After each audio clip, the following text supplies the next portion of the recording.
11:30. Sinceramente, aspectos técnicos, algunos detalles de súbito nos han impedido cumplir con el horario. Pero nada, aquí estamos alegres, prestos en esta mañana, que para mí significa mucho en términos de que es una convergencia muy agradable, muy feliz. Muy buenos días, comunidad universitaria, Facultad de Estudios Generales, amigas y amigos todos. Esta mañana, en donde reabrimos con cautela el anfiteatro número 1 para la comunidad universitaria, se impone para mí, y les pido de favor, presentar ante ustedes el himno de la Universidad de Puerto Rico. Por favor, si gustan, de pie.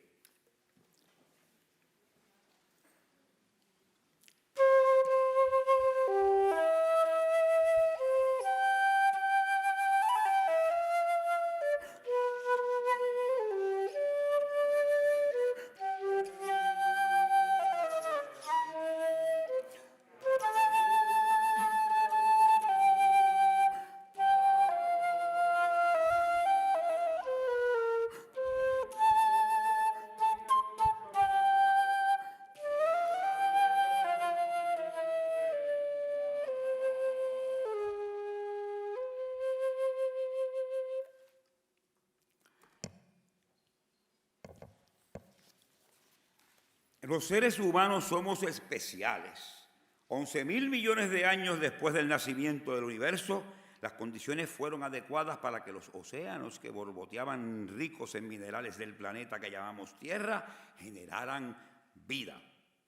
Una superviviente hambrienta que muta y evoluciona. En el último suspiro de la vida en el universo, hemos aprendido a cultivar la tierra y a observar impertérritos los cielos para entender de dónde venimos. Con estas palabras irrumpe el libro El Jazz de la Física del músico, astrónomo y escritor trinitense Stephan Alexander. Doctor Alexander, bienvenido a Puerto Rico. Llega usted a un país que tiene tangencias con el suyo. Nos une Eric Williams.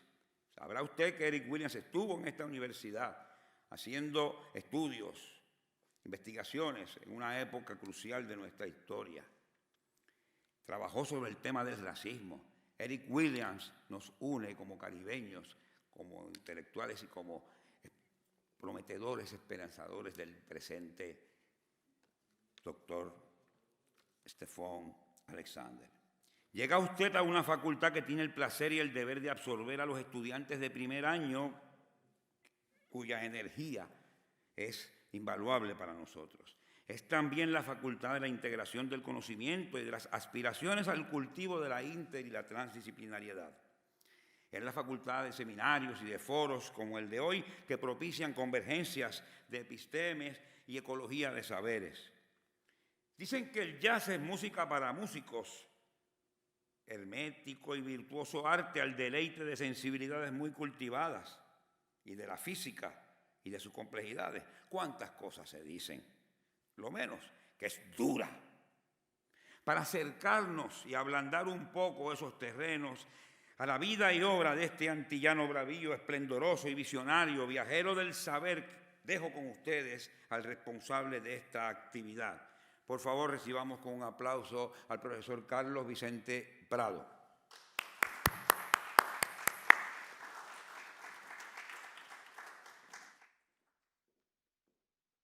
Muchas gracias, decano. Para mí es un placer hoy presentar a un amigo mío de muchos años, el doctor Stephan Alexander.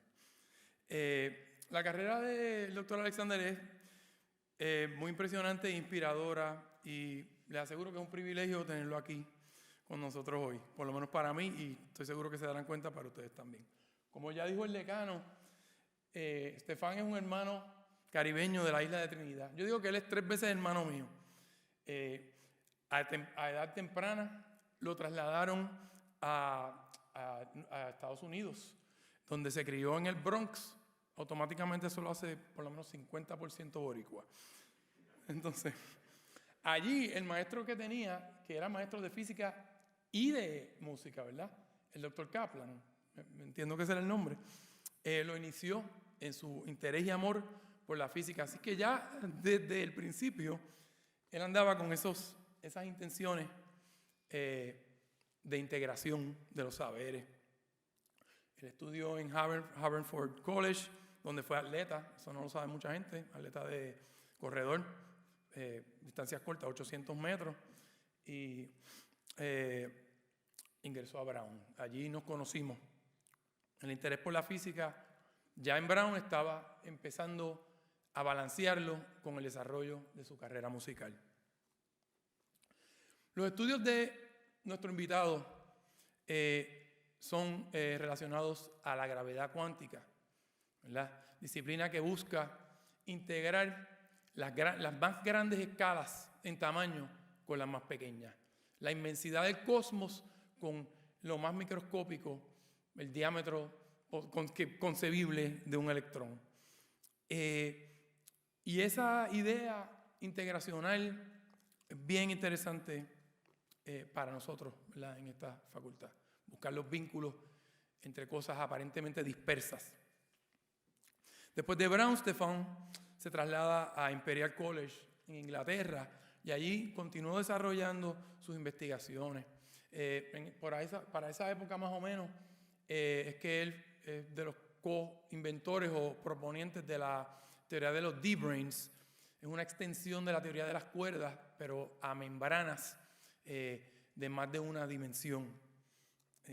Y además se puso en contacto con algunos artistas musicales, entre ellos, una gran influencia, entiendo, para él, Brian Eno, que es el miembro fundador de una banda que a mí me encanta, Roxy Music, y pionero de la música ambient, ¿verdad?, con sus discos Music for Airports.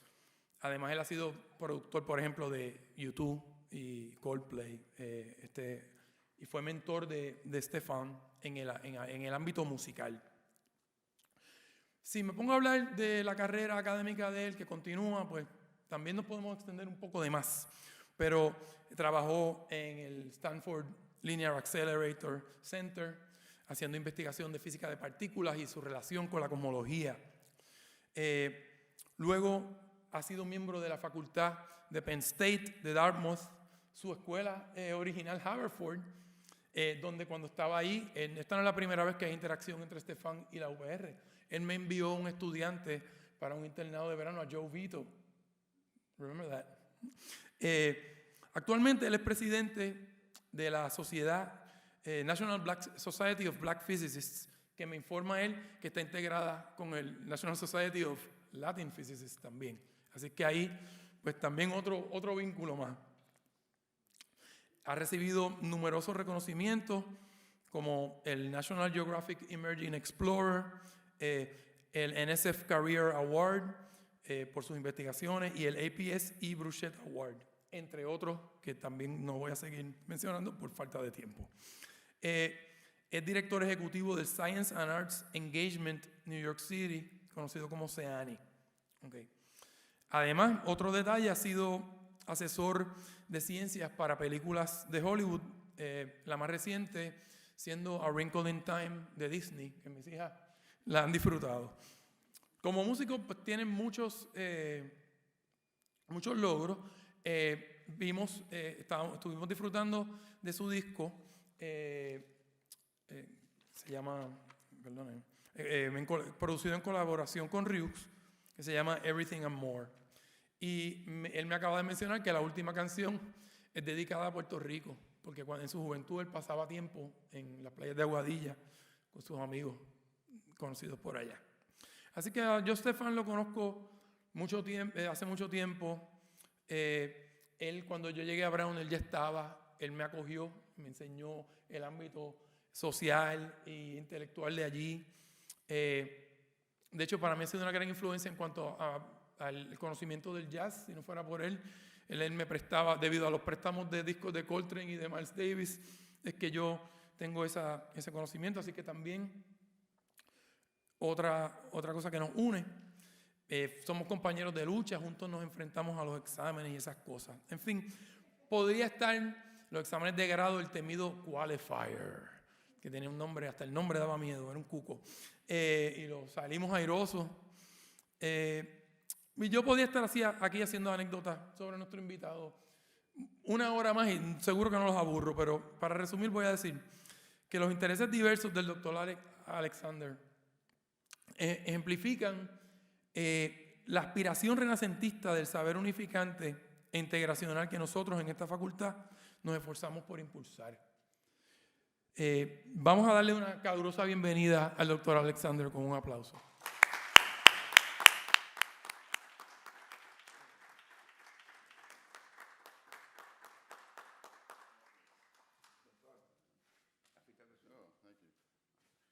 Muchas gracias. I will now slowly speak in English. Mi español es mucho malo. Right? Muy malo, mucho malo. It's a great honor to be here. I visited this island, two of my best friends in New York were Puerto Rican, and when I was a kid, 15 years old, I spent time in Aguadilla. So I have memories of the fiesta. And I grew up very much listening to the music, Música de Puerto Rico, El Gran Combo, Frankie Ruiz, Hector Lavoe. I mean, these are people I grew up listening to. And of course, in the jazz music, some of the greatest saxophonists are from this island, are from a Puerto Rican, David Sanchez, Miguel Zenon, who's numero uno, as far as I'm concerned. A genius. So it's great being here. University of Puerto Rico holds a special place in my heart. And have a good friend here and new friends. So on that note, let's begin my talk, and please slow me down now this is very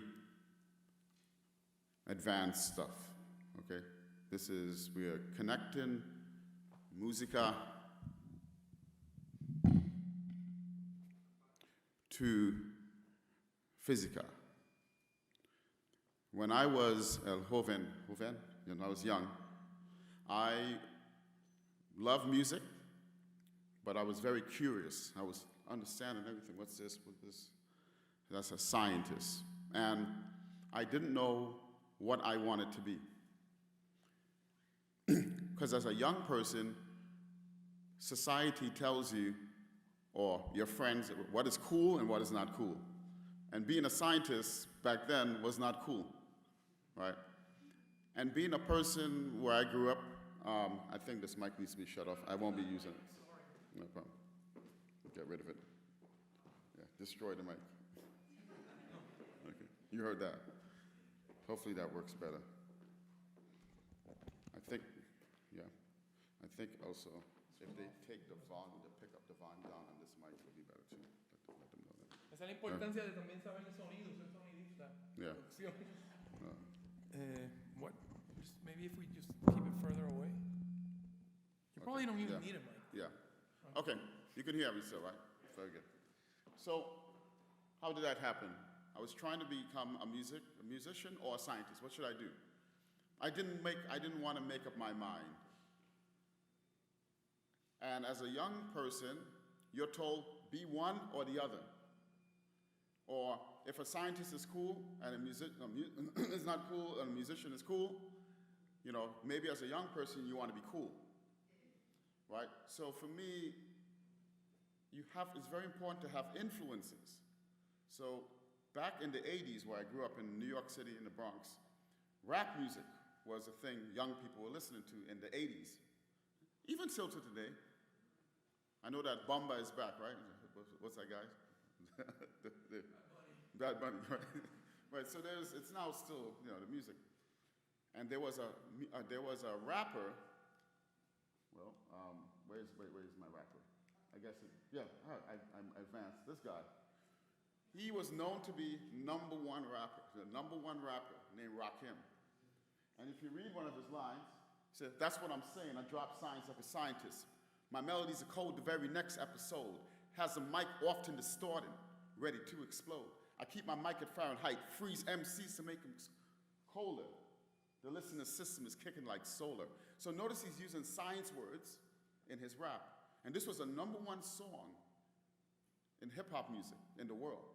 So as a young kid, I'm like, hey, maybe it's cool to be a scientist from a rapper, right? It's very important that people understand that young people listen to them and the message that they're putting out there.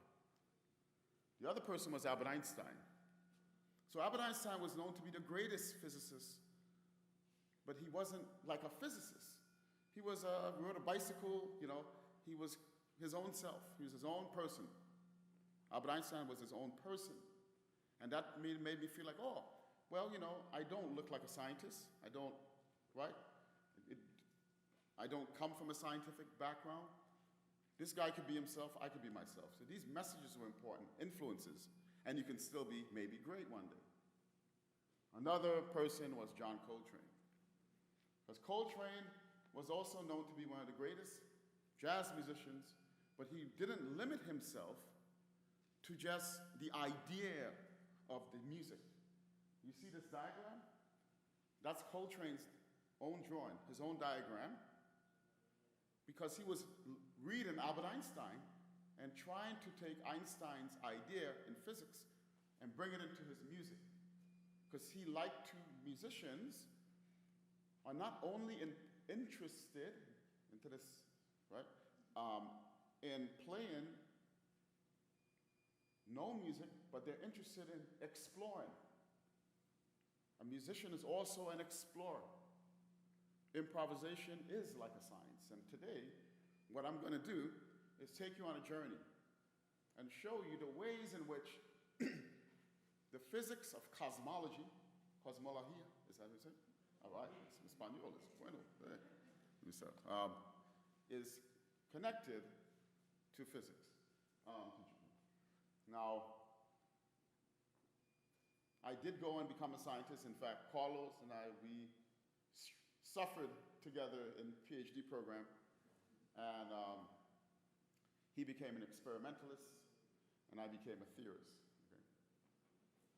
Meaning, I kept away from the lab. No lab for me, bad. I would break things. So, in trying to, when I became a scientist, I went to London, and I became friends with this musician. Could you speak into the mic? Oh, they're recording. Okay. No problem. The other one's off. I killed it.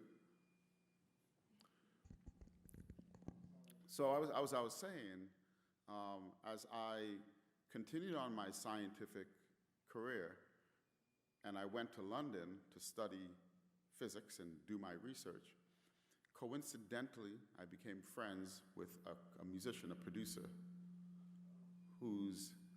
and the way he would make his music was very strange to me. Like, one time I walked into his studio, and he was wearing a wizard hat and a wizard robe. And this is what I saw. And I said, well, what's this guy doing? This guy's lost it. He's going loco, right? So it turned out, I don't know, over 10 years later, that thing you're seeing up there, these little blocks, he was playing with that like a video game. That became this thing that became thousands of artwork that was generated by a computer. And this is something known as generative art. What this musician was doing was applying fearlessly, without being an expert, ideas in math and physics to his music. This person is known as Brian Eno. So Brian Eno is very famous producer, produced U2, all these other bands, right? But his approach to his music was using, even though he wasn't an expert in the math and the physics, he applied it to his math and physics to his science, to his music. So that inspired me to do the opposite. Maybe, I said, I could apply my physics to my music. At that time, these two lives were separate. At nighttime, I'd be in the jazz clubs, and in the daytime, I'd walk in like nothing happened and go do my physics. Now, what I'm not going to show you are some connections, but to do that, we need to find, when you translate, we need the right thing to translate. We need the language, la lengua, to do this. And that language that is common between physics, the universe, and music is the language that we all know. Because any of us that go to the beach, knows about waves. So what we're going to first do is understand waves, and then we're going to make the connection. To understand the two things I want you to understand, and this is some of the most actually advanced ideas in all of physics and engineering. It's right. This idea is how waves come together to make a new wave. How two waves come together to make a new wave. What is this? If you look at A, hopefully this works, I have two waves and they're the same. Two waves come into each other, and notice up is up, down is down, and when they come together, I get a bigger wave. Simple. If I take two waves, they come together, down, up, right? Up, down, they cancel. Huh? So waves, when they come together, can get bigger. When they come together, if they're different, they cancel. Okay, let's do three waves. Now it's more interesting, more interessante. See? 1, 2, 3, they come together. It's neither this, it gets more complicated. The lesson is when many waves come together, they can create something, one wave that's more complicated. Now, if you, in Arecibo, they take signals from outer space. The waves, ¿cómo se dice waves en español? Ondas. Muy complicado. Huh? Coming in, what they can do is take it into many of simple waves. You can do the reverse. I give you complicated wave, and I can make it into many waves. I can take many waves, make it complicated. Huh? Comprende? Muy importante. Okay. Now, this is fancy word now. Engineer and physics called Fourier transform. Look at this. Many waves, this. But I can do complicated and that. This is the essence de música. Let me show you something. That as a bambino, you always knew this, because your ears do exactly that. How does your ears do this? So, I'm going to ask the dean. Where's the dean at? The dean, is he gone? Okay.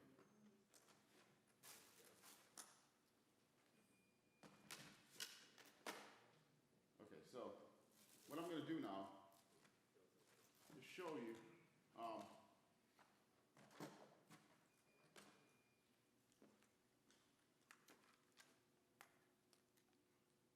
in this instrument, when I play in this instrument, the air creates waves.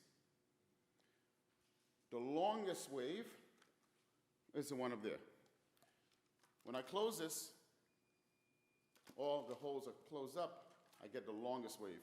When I open only half the media, the wave. I'm coming to bring the flute. Yeah, please, thank you. Now check this out. I'm going to play the lowest.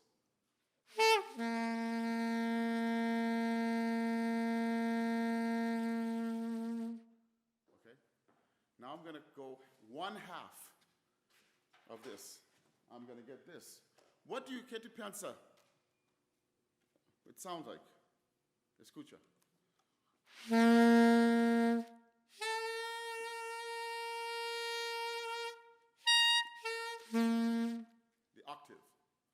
1/3.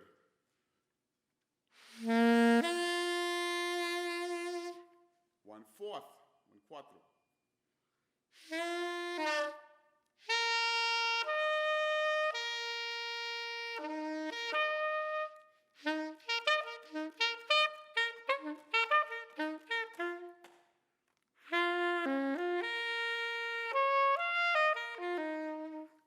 So if I continue with many waves, I get.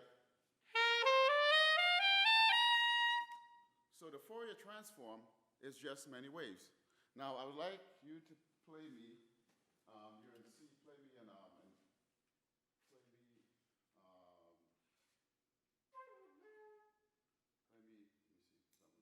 Something flat. Play. All right. Play that. And perfect fifth. Perfect fifth of that. What note is that? And the fifth? Okay, okay, there. So play 1. Yeah.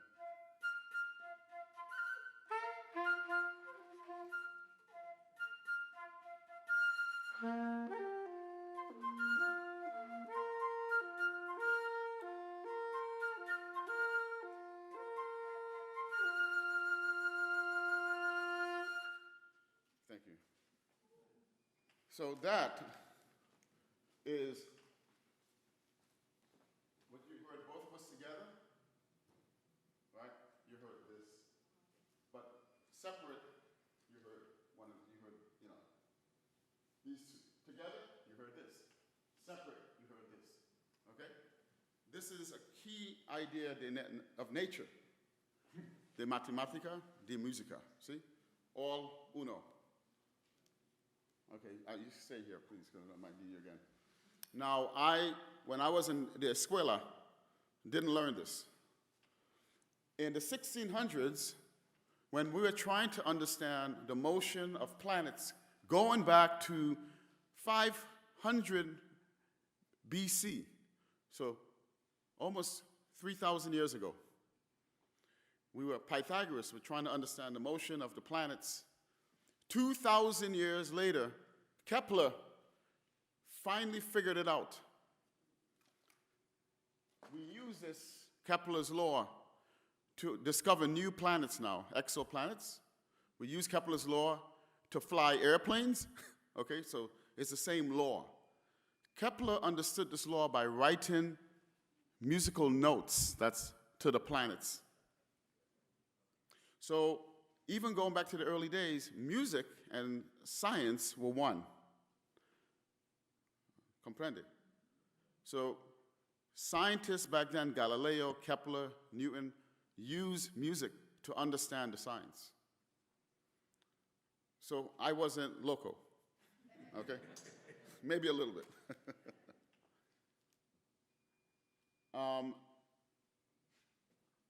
What I'm going to do now is talk about cosmology. Can we use music to understand our universe today?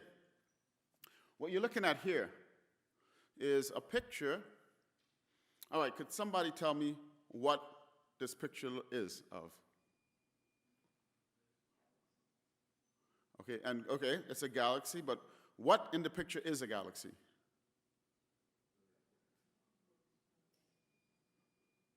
Okay, so let's look at it together. If I take this piece of the sky, I blow it up, and then I take here, I blow it up, and I blow it up. Every dot is one galaxy. Uno galaxy consists of about 500 billion stars like our sun. What we're looking at here is 7 billion light years. 1 light year is about 10 trillion miles. And so what you're looking at here is a pattern of galaxies, trillions of galaxies like our own galaxy in the universe. This is telescopic data. All right, this is not, what we're looking at here is a computer simulation of the data. And notice the patterns, the important thing as human beings, as musicians. One of the things that we try to do is comprende patterns. So as a physicist, really math is not too important. You know, importante matematica is, I don't know, a tool. Comprende patterns. ¿Cómo se dice pattern? Patroni. Es muy importante. Okay, más importante. See? So notice patterns. Look like wave pattern. So why are galaxies behaving totalmente as, is that correct? As waves. Totalmente. See? ¿Cómo se, ¿qué? All right.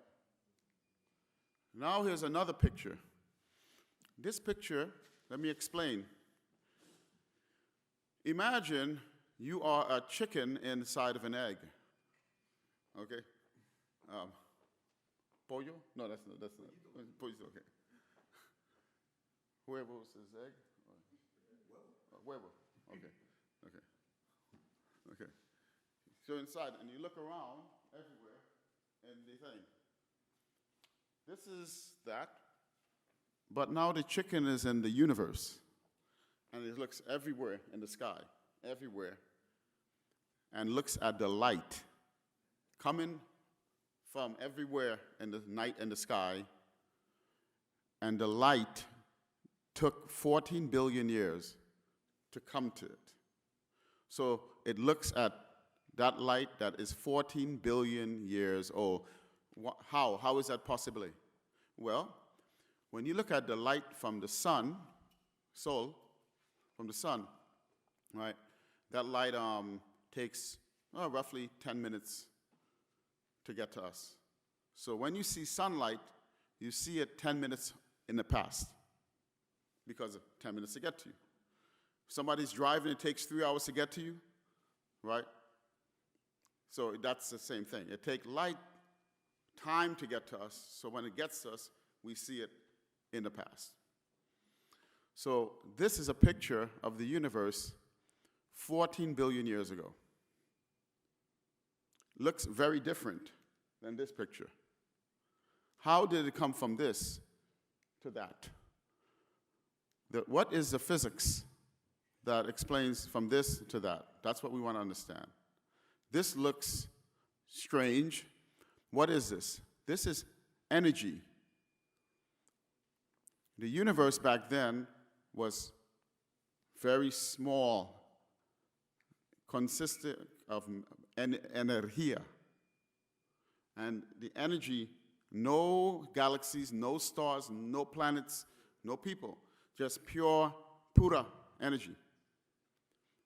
The energy, as the universe expand and got more cold, expand, this happened. So what we're going to do is use music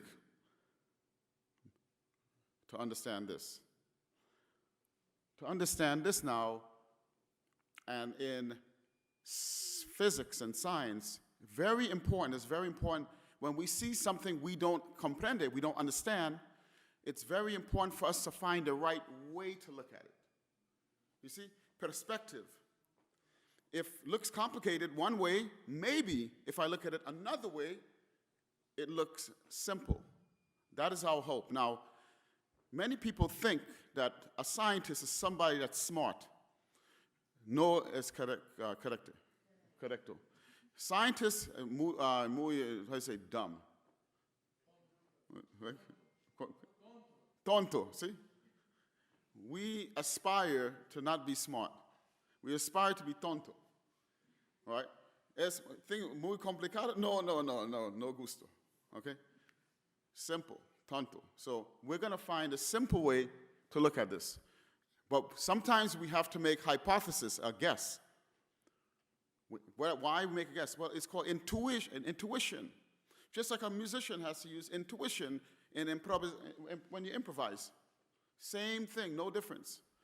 So a scientist, my colleague at Princeton in the 70s, Jim Peebles, figured out in a simple way. He said, what if it's sound waves?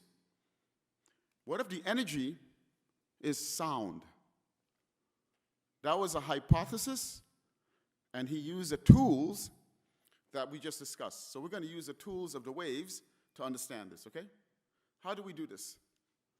Well, the way we're going to do this is to understand how an instrument works.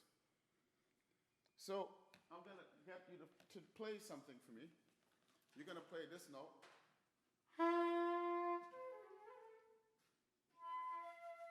All right. We played the same note, mismo, the same note. Okay. I'm playing. Mismo, right? No es mismo also. Because it's the same, sound the same, but the signatura. Flute, it sounds like flute. Saxophone, right? You can hear the difference even though the note is the same. Good. This explains why.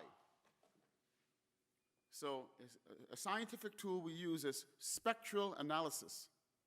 What does spectral mean? Spectra means from the word spectrum, right? A spectrum is an array, a collection of things. So we have a spectrum of people here, people of different heights, right? That's a spectrum of different heights. And then I can plot, I can draw how much of the height is this, okay? Or many, many tall people here, many, many short people here, very few short people. So this is when I play the instrument, it makes a spectrum of frequencies, of waves. Uno nota, one note, right? Two notes. Spectrum is at the same time. So when I play one note, this shows not only the one note, actually, I can use this. So the note you hear is the one that's the loudest, but the instrument vibrates many other notes that you hear as flute, or you hear as saxophone. So the instrument plays many different notes, but you don't hear it as the note. The loudest one you hear as a note. These others you hear as flute, saxophone. Your mind hears it this way. It's like the signature. Oh, that's Carlos, Stephan, Esteban, da-da-da, right? Maria, signature. So the different waves, the different vibrations of the instrument is generated when the instrument plays a note, all right? Difference between the flute. So if I can understand the spectrum of the universe, let me just go back. These are different waves in the universe, the baby universe, bambino universe, that these waves have energy. These energy becomes stars. Okay? What does it look like? This is what it looks like. The universe plays a spectrum of notes. This is, in fact, the note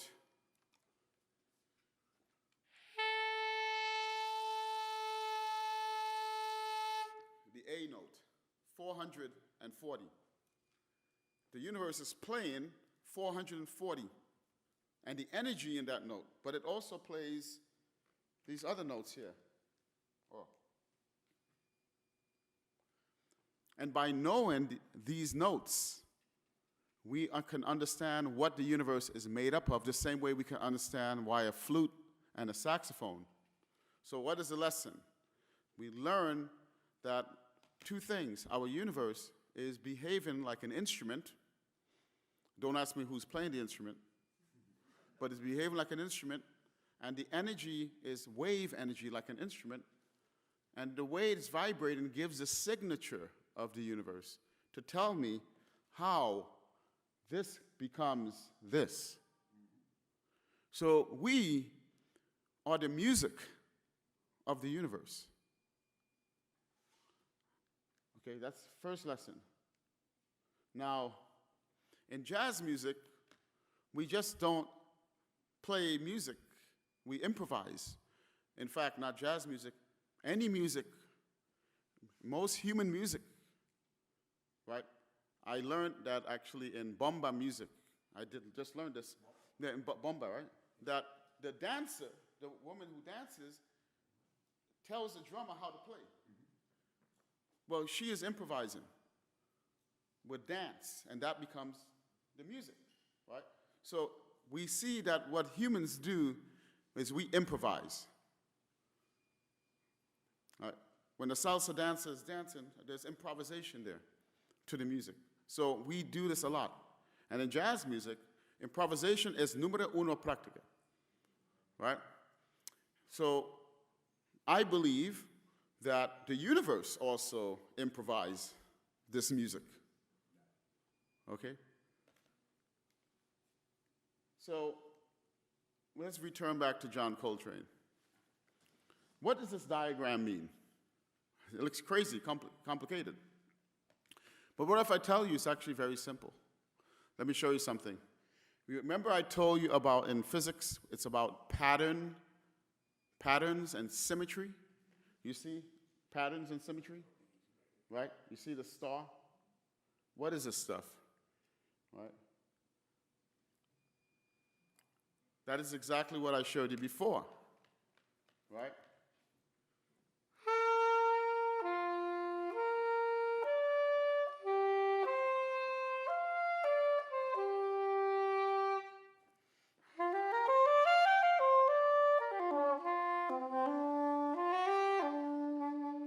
Why don't you join me? Let's A minor pentatonic.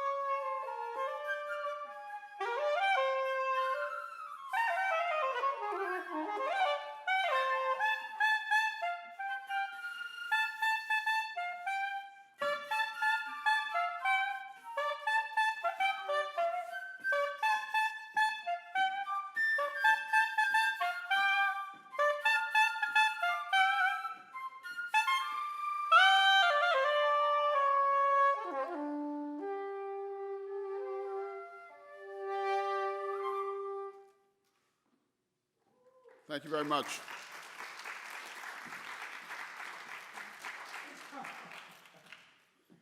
That was my talk. Thank you.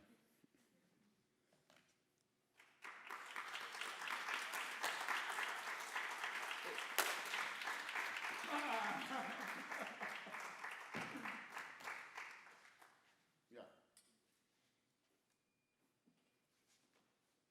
Ahora vamos a tener un periodo de preguntas y respuestas, de discusión. Yo voy a servir más o menos de traductor para ayudar a Stephan a comprender. Pero pregunten en español y él contesta en inglés y si quieren yo traduzco o como sea. So we will have now a brief question and answer period, and I ask the people asking the questions, las personas que vayan a hacer las preguntas, que la hagan en el micrófono para que se puedan también grabar. Yo serviré brevemente de traductor. Okay. Good. I'll translate. Okay, perfect. Next time I'll be speaking Spanish.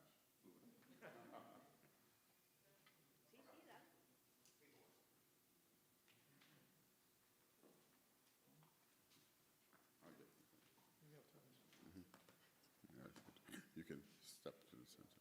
Step away from me. Is it okay if I just say it in English so we can Sure, cut out yeah. the middleman? All right, as a starter, which saxophone would you recommend for someone that is interested? That's someone to sing? Someone that's interested in playing the instrument. I recommend alto, the alto saxophone. The alto? Yeah. I'll come back with a different question. Let me just Okay. Thank you.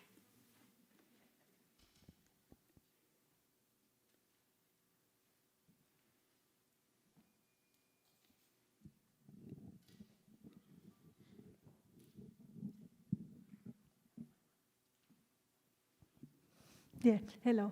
My question is about the oscillation that you are saying of the universe. You use the microwave background as the image, and you are saying that a way to understand this radiation is just thinking that it's like waves, and then you separate the waves and use that as the sign of what it was the universe. But then it need to evolve to structures, galaxies. And then how you pass to this first representation of the microwave to the structures that you have later of galaxies and the large scales. How you do that?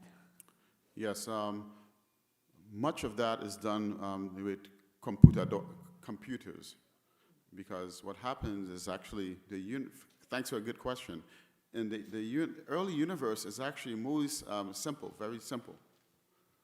Want to say? I don't know if I need to translate, but that's why I stopped. But sí que el universo primitivo era muy sencillo, no tenía estructura. Yeah, however, when the simple waves start running and hitting each other and interacting, Que de la superposición de las ondas en el estado inicial del universo es que sale la estructura. Gravity, remember, gravity attracts things, makes things fall. So the energy in the waves we have fall into. So imagine one big wave, many small waves nearby. The gravity in the big wave and the energy pulls the other waves in, just like the tidal wave in the ocean. Pulls the waves in, that collapses to form a star. Así que la diferente atracción gravitacional hace que la multitud de ondas iniciales colapsen y vayan formando estrellas. So the important thing is gravity makes light things fall to heavy things, including waves. So heavy wave, light waves, they fall towards the heavy wave, and then so much energy then creates a star.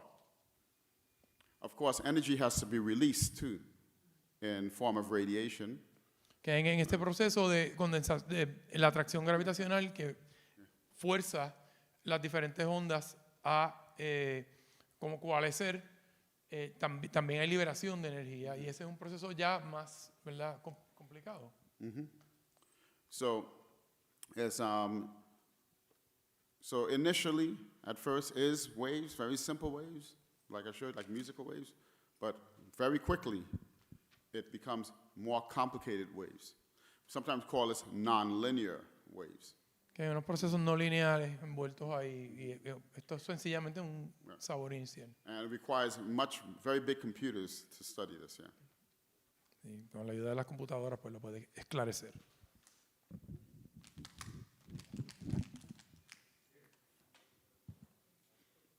I'll add one thing. In música, we have simple waves. Simple waves, right? Right? But we can also have complicated waves, nonlinear. Coltrane did this.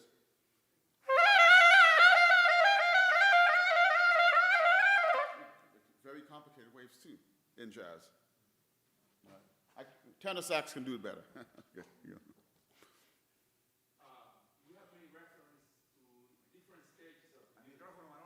Si pudiera usar el micrófono para grabación. Gracias.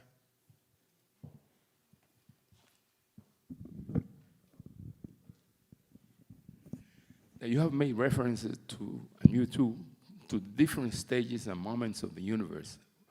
In that context, where would you place the Big Bang?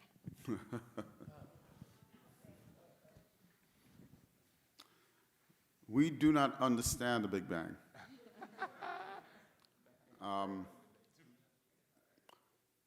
The laws of physics, the laws Él está of, preguntando, primero voy a traducir la pregunta al español. Él dice que han mencionado varios momentos en la historia del universo. Y la pregunta en español sería, ¿en qué momento tú posicionarías, en qué momento tú fecharías el Big Bang? yeah. So, Él contesta que nosotros en realidad no entendemos todavía el Big Bang. okay, I don't know what he said, but But No, that we don't understand the Big Bang. I just translate. yeah, but more importantly, to be more precise, what we do know about the Big Bang is that the laws of physics that we understand break down, right? So that's important. It's like, so we need new laws.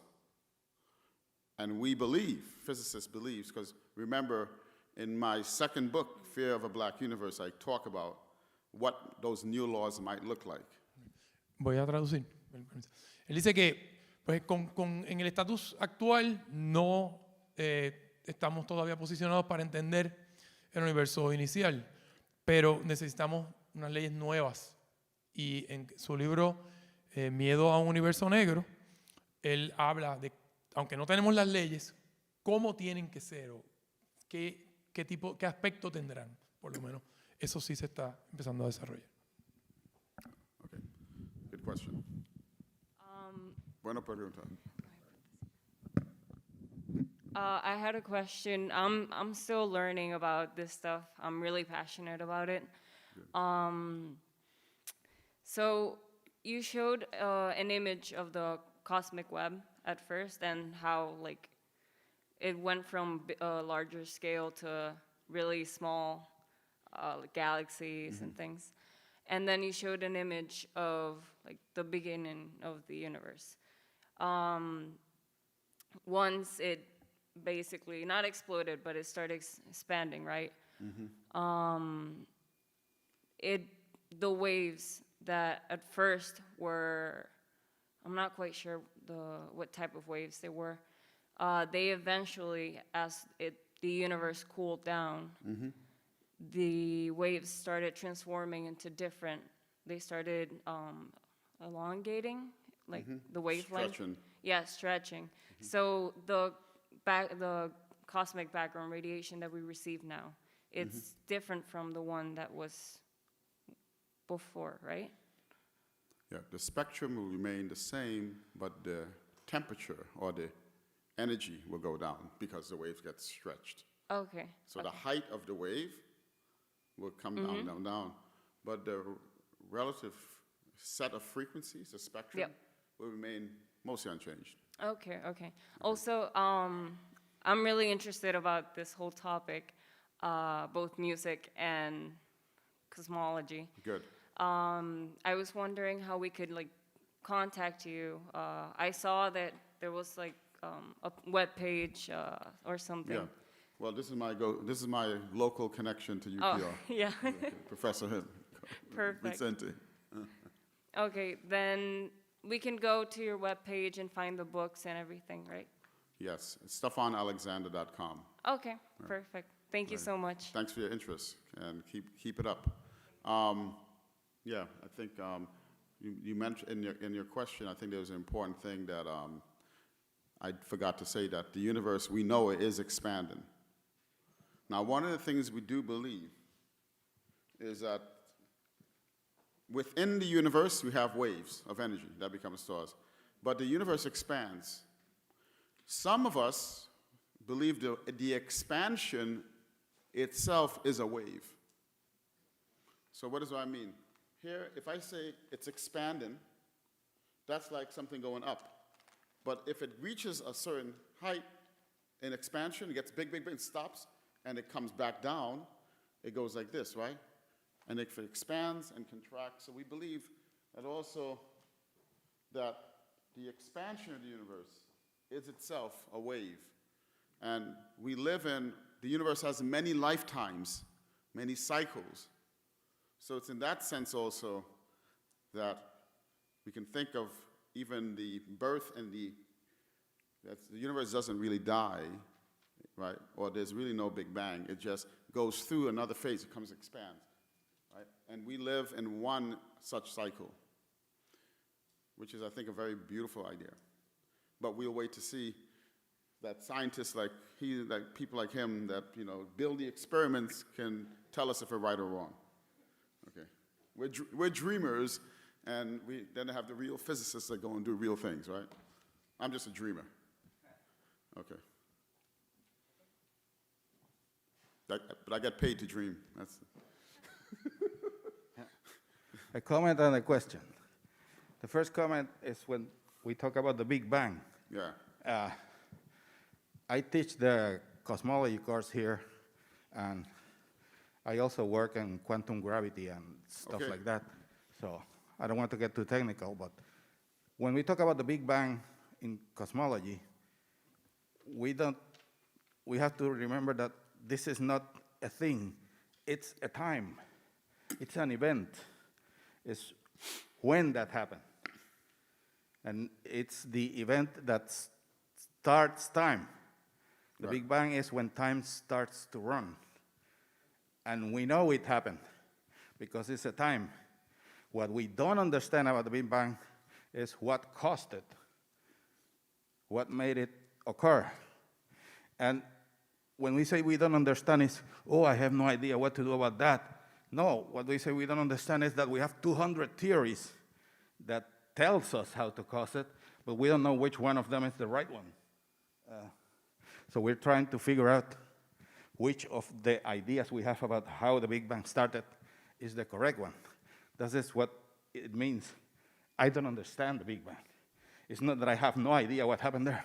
No, it's that I have so many ideas that I don't know which one to pick.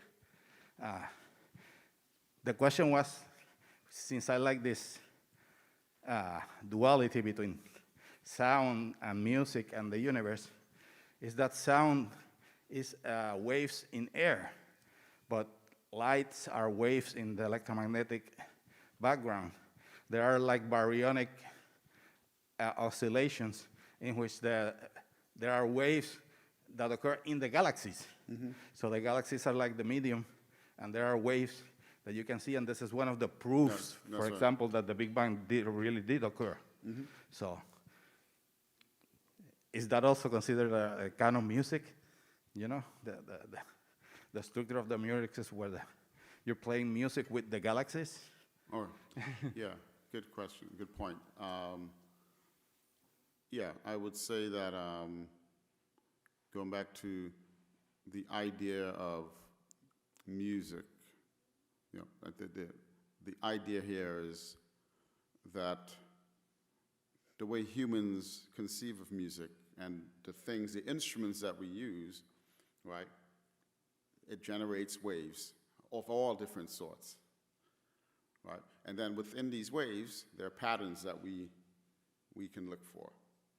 And likewise, in the universe, there are different forms, different types of waves, and the different theories that describe, or not different, the different forces we have so far know of 4, they all have this feature that at the fundamental building block of all this, you don't have to go into the math, it's the same thing, all right? So the lesson I wanted to get across here was that one tool of interrogation that a person like I am trained to do is we use mathematics and geometry. And what I'm saying is that that's not sufficient, right? There's this other tool, and it's music, right?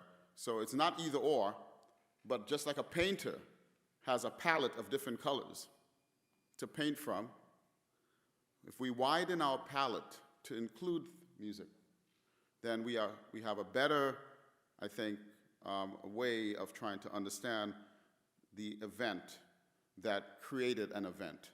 So whatever that event, it transcends even the notion of space-time events. And so that we have to grasp onto things that we don't understand yet. I'm now talking about, when I say don't understand, I mean precisely now in terms of mathematically, what is the new math, what is the new physics, all this stuff. And we have a couple of ideas out there. It could be that even those are not sufficient, that we have to hold on to, as Paul knew, your analogies, right? So the idea of making analogies is a very powerful human tool. I understand this, I don't understand this, but I realize that this and this are similar. I compare this and this, then I understand this better. You understand, right? And so this idea of making analogies is a very important thing. So the analogy, ¿cómo se dice analogy? Analogía. Oh, analogía, right, is very powerful. In fact, I have a friend who's top-notch mathematician. he won something called a Fields Medal in mathematics. And he's a very high range, very high level mathematician. He said the most fundamental mathematics that he works on is something called category theory, okay? And it's basically the mathematics of analogies. Functors and morphisms, right? This is fancy words to say, these two things are similar, what's the relationship? It's about making relationships. So for me, as a physicist, I think it's very deep, the relationship between music and that language and physics that we don't yet understand and physics that we do understand. Let me say one last thing about that. When we understand music just in terms of waves, that's one thing, but musicians have created a higher level language. In fact, there are things that we don't even have words for, right? We call it a vibe, maybe, right? Right? When we come together to make music, I think that, that is, I'm very interested to understand how that translates into science in general, right?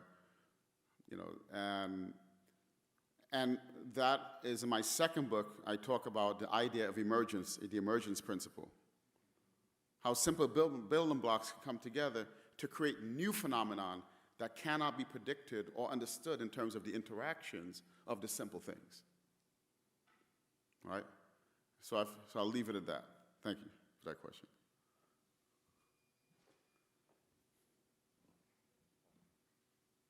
Yeah, are you familiarized with the work, the text, or the music of Karl-Heinz Stockhausen? Stockhausen, yeah. Stockhausen? Yeah. A little bit, yes. Yeah, tell me more. Yeah, because he has more or less the same vision as you, but coming from a musician's point of view. Like, he worked in the lab, and he will start by saying that everything is vibration. Everything around the world is vibrations, right?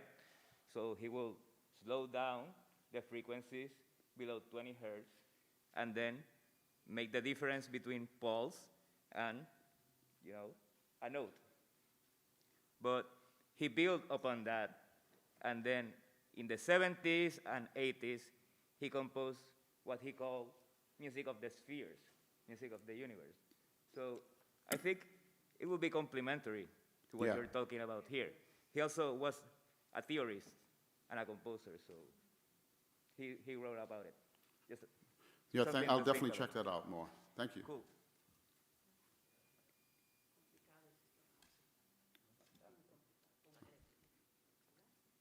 All right. So correct me if I'm wrong, but from what I have understood, typically when jazz performers like a band, when they improvise, they typically follow one instrument at a time. Not follow, but they kind of build around one instrument. So in one moment, the saxophone could be taking the lead, and everyone builds around the saxophone. Then suddenly the piano could be taking over, and then everyone builds around the piano, and then they do that for the instruments.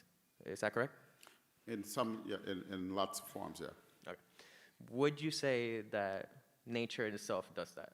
For example, you were talking earlier about how sometimes there's periods where it elongates. Would you say that's just one long saxophone solo? To put it in metaphorically, it's just one long saxophone solo. Then when it comes back, it's just a long piano solo. Would you say nature also behaves in that way, where they just adapt to the current dominant instrument per se? I think you're doing the right exercise, in terms of making the analogy, and I think that's excellent, that point you made. And I would say that one way you can ask that question is to explore what sorts of physical systems might lend themselves to that type of dynamic, let's say, right?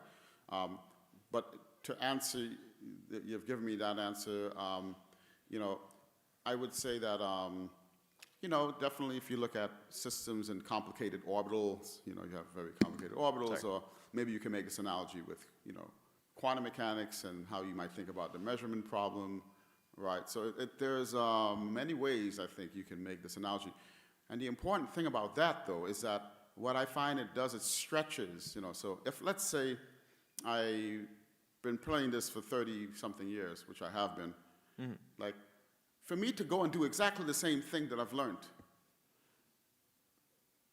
is useful if that's the point of it. So if I go and I play a concert and I play all the songs that I'm supposed to play, that, right? But if I want to go beyond, then I cannot use the same logic that got me to what I'm doing. That's a quote, an indirect quote from Albert Einstein. Okay? So you got to figure out how to go beyond that.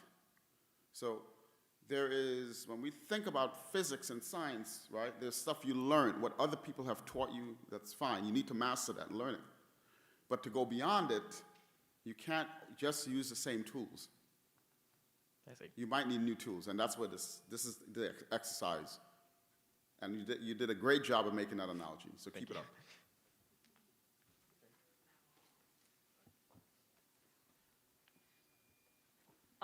This is probably my last question. Could you go back to the slide where you presented the expansion of the? It had like a little diagram on the bottom. You mean No. the cyclic? Yep, there. You at that point you mentioned that the This Hubble. corresponds to galaxies, and your contraction means that it comes down to this so-called Big Bang. There's really no Big Bang here, though. Well, you mentioned at that point you mentioned that the Hubble expansion could be interpreted as waves, right? Yes. How so? Well, if you were to smoothen this out, right, this here, then it's a kind of a wave. It's a wave in that it's cyclical. Yep. So it's a cycle. So anything that has periodicity in a cycle, Yeah. I could map it onto some kind of a wave. Okay. Right. Okay. Thank you. Okay. Yeah. It's not going to be one unique wave. It may be a sum of different waves, but it's still wave-like. I also wanted to mention, since I apologize if we're short on time or something, but there's also like the Hubble expansion is being like contradicted by. I learned this in an investigation that we're doing. It's being contradicted by larger agglomerations of mass. So it's like a tug of war. You mean the Hubble tension? I'm sorry? The Hubble tension. Yeah, Yeah. I think that's the name. Yeah. So in that case, it wouldn't be a cycle since it's not constant due to that, like, the agglomerations of masses and it being, like, again, contradicted, I guess, or being pulled back. Instead of expanding, it's going backwards. I don't know if I got myself. When you say, so there's expansion and there's contraction, right? So the Hubble tension, which is, a much longer conversation to have, I've written some papers on that. I believe that's not going to be a problem, right? So I don't think that's going to be a problem at the end of the day. But let's say this thing is like basically 14 billion years, right? And the Hubble tension is happening over a very, very tiny short range like this, where the discrepancy is in terms of the rate. So even if there really is, like, even if the expansion rate changes, from here to here, it's not going to affect this idea that over billions and billions of years. Yeah, it's going to be minimal. Let's say the periodicity, the period, right, Yeah. is much longer. The amount of time is much longer compared to the time scale that discrepancy is happening. Okay, that makes sense. Right. Perfect. Thank you. You're welcome. Can I ask a question about this? Sure. So wouldn't the Hubble tension then be another superimposed? It'll be a superimposed small dimple periodic on wave? the thing. Very So good. That's it even still, better. it Right. still works. Yeah. So when we think about exactly this idea that the universe is expanding or it's not expanding, that's not the important thing here. The important thing is that space-time is dynamical. And didn't have time in this talk to really get into that, of course, because the focus of my talk was something else. But I could have started this talk to tell you that Albert Einstein taught us that space and time is not this fixed thing. It's malleable, and we have confirmed that many and many times. In fact, to the point where we use GPS. This technology is based on very precise understanding of this phenomenon. The expanding space-time is just an artifact, just a fact of this. Okay? In this case, we use a bending of time to actually make GPS work. Okay. All right, I think Si no hay, more questions? no sé cómo estamos de tiempo. Yo he desistido de traducir porque me parece que no hace falta. Pero si hiciera falta, lo puedo hacer. Will you come back someday to present some like Well, a different anytime, topic? I'll just, yeah, of course. If you put me on the beach right there, I can give lectures on the sand. That sounds great. I'll give a talk at the beach. In fact, I did that once many years ago. We had a workshop in Vieques, and we had a very small group of theorists. It was done with FQXI and Max Tegmark, and these people were there. And we were I still have a picture of us drawing Penrose diagrams on the beach with a big thing. So anytime, yes. Thank you.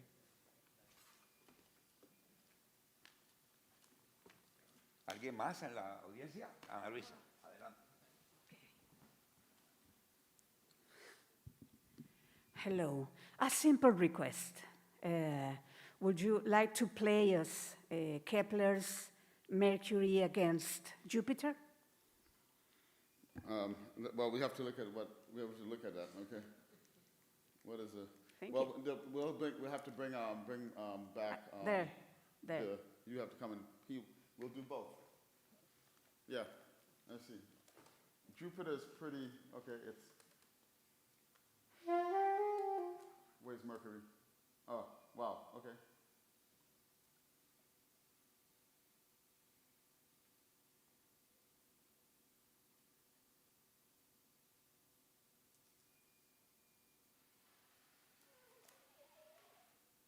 Okay. All right, so you want to hear Mercury versus Jupiter? So I'll play Mercury.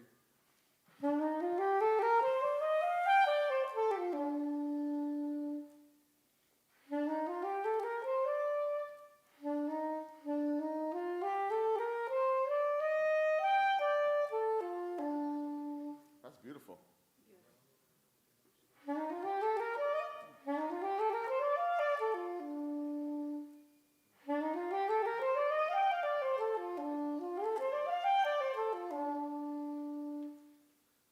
Jupiter is quite straightforward. It's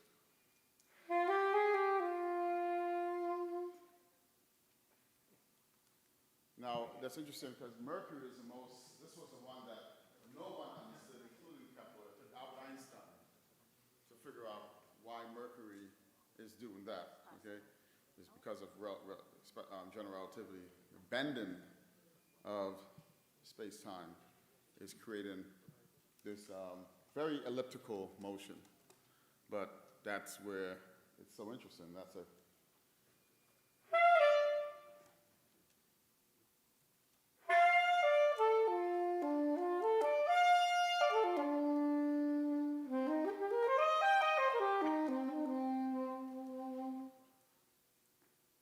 And any jazz person understands that's a very common lick in jazz, right?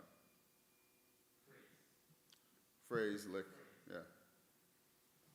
By the way, there's a website in a project where they musicalize this. I use it in one of the courses that we teach about music and physics. I can make the link available. Maybe we can put it up when we put the talk up on the web.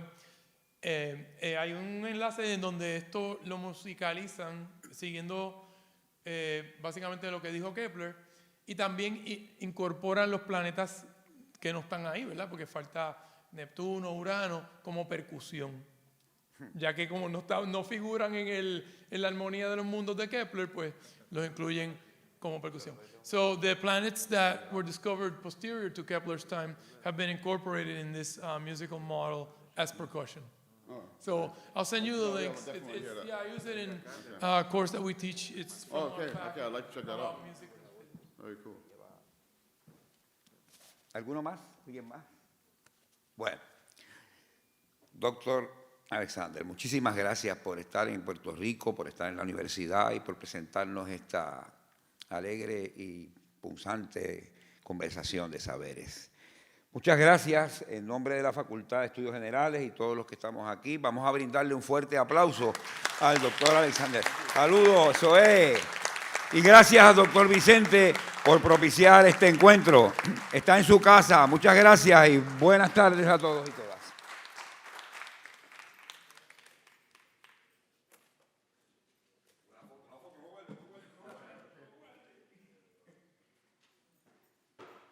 Let's go here. Okay, yeah, definitely. Una foto contigo. Oh, okay, you want to? Yo quiero una foto Okay. con el saxo. Well, maybe we can do it here. Ah, vaya, casi. Front of this.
Thanks for coming.